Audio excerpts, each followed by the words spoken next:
नमस्ते मित्रों, मेरा नाम कुणाल चंद्राकर। आज हम बताने जा रहे हैं गीता के बारे में। गीता को जिसने भी अनुवाद किया हिंदी भाषा में या अपने भाषा में, वो उसको हिंदू धर्म को अपना लिया। जीवन के स्वर्गीय विकास के लिए श्रीमद् भागवत गीता अद्भुत ग्रंथ है। विश्व की 578 से अधिक भाषाओं में गीता का अनुवाद हो चुका है। हर भाषा में कई चिंतकों, विद्वानों और भक्तों ने मीमांसा की है और अभी भी हो रहा है,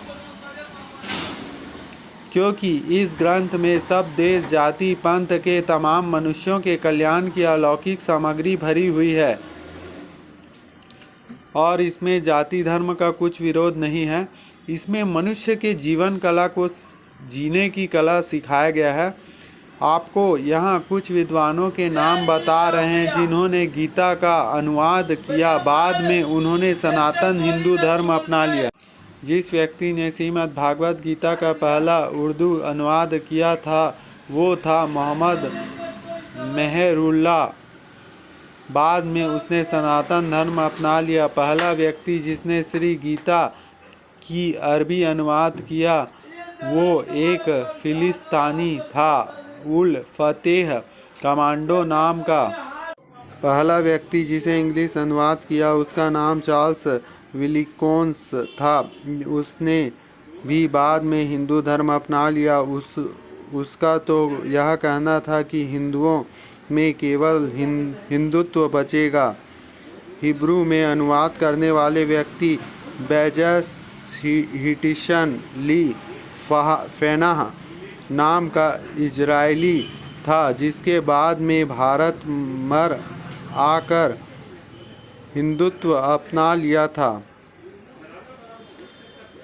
भारत में आकर हिंदू अपनाया था, मतलब हिंदू धर्म में परिवर्तित हुआ। पहला व्यक्ति जिसने रूसी भाषा में गीता का अनुवाद किया उसका नाम था नोविकोव, जो बाद में भगवान कृष्ण की भक्त बन गया। और एक व्यक्ति था जो कि ईसाई मिशनरी का काम करता था, प्रचार करता था, लेकिन जब यहाँ आया तो वो जब गीता पढ़ा तो वो भी हिंदुत्व अपनाया था। वो था ईसाई। आज तक 283 से अधिक बुद्धिमानों ने 558 से अधिक भाषाओं में श्रीमद् भागवत गीता का अनुवाद किया है, जिसमें से 58 बंगाली, 44 अंग्रेजी, 12 जर्मन, 4 रूसी, 4 फ्रेंच, 13 स्पेनिश, 5 अरबी, 3 उर्दू, 1 इंग्लिश, 1 संस्कृत, मतलब सभी भाषा में, हिंदी में और अन्य कई भाषाएं थी। और इन सभी में दिलचस्पी बात यह थी कि इन सभी ने बाद में हिंदू धर्म को अपना लिया था। जिस व्यक्ति ने कुरान को बंगाली में अनुवाद किया उसका नाम गिरीश चंद्र सेन था, लेकिन वो इस्लाम में नहीं गया, शायद इसलिए कि वो इस अनुवाद करने से पहले श्रीमद् भागवत गीता को भी पढ़ चुके थे। इंग्लैंड के विद्वान F.H. मोलेम ने लिखा कि बाइबल का मैंने यथार्थ अभ्यास किया है। उसमें जो दिव्य ज्ञान लिखा है वह केवल गीता के उदाहरण के रूप में है। मैं ईसाई होते हुए भी गीता के प्रति इतना सारा आदर भाव इसलिए रखता हूँ कि जिन गूढ़ प्रश्नों का समाधान पाश्चात्य लोग अभी तक नहीं खोज पाए हैं, उनका समाधान गीता ग्रंथ में शुद्ध और सरल रीति से लिख दिया गया है।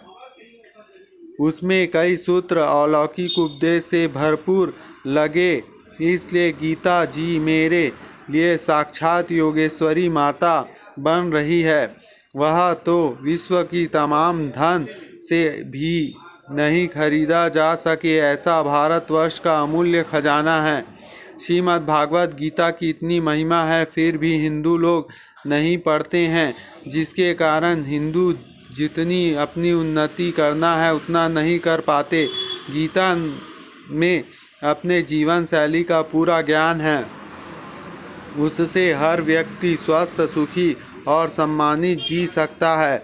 मदरसों में अगर कुरान पढ़ाई जाती है, मिशनरी स्कूलों में बाइबल पढ़ाई जाती है, तो फिर विश्वविद्यालयों में गीता क्यों नहीं पढ़ाई जाती है? इसमें तो सभी मनुष्यों के लिए उपयोगी बातें लिखी है। अतः सरकार को इस पर ध्यान देना चाहिए। गीता का एक पाठ्यक्रम बनाकर गीता को पढ़ाना चाहिए, हिंदी और इंग्लिश स्कूल दोनों में। और भी अगर कोई भाषा में, संस्कृत विद्यालय में तो पढ़ाया ही जाता होगा। तो गीता बहुत ही आवश्यक है, क्योंकि इसमें ज्ञान योग और कर्म योग, भक्ति योग, ध्यान योग, सभी मतलब इसमें ज्ञान समाहित है, जो अपने जीवन के जीने के लिए बहुत ही अच्छा गुण और सद्गुण सब चीज़ें हैं। आत्मज्ञान भी है, जो कि हमारे लिए बहुत ही फ़ायदेमंद है, क्योंकि आत्मज्ञान से बड़ा कोई ज्ञान नहीं है। वो ज्ञान उसमें दिया हुआ है। तो इसी ज्ञान से अर्जुन का भी जो माया मोह था वो नष्ट हुआ, और उसका जो निर्माण मोह जित संग दोषा हो गया, मतलब उसके जितने मोह थे पूरे नष्ट हुए, और वो आत्म साक्षात्कार करके भगवान की शरणागति प्राप्त किया और युद्ध किया एवं धर्म की रक्षा के लिए जीत हासिल किया। और भगवान ने गीता में धर्म की रक्षा के लिए उपदेश दिया है, और धर्म की रक्षा के लिए ही यह जो युद्ध हुआ था, महाभारत युद्ध जो हुआ है वो इसी कारण हुआ था। तो श्रीमद् भगवद गीता जयंती जो है 10 तारीख को आती है, 10 दिसंबर को। तो ये आप अपने जीवन में लाइए और हर रोज़ 5 श्लोक गीता का अवश्य पढ़िए।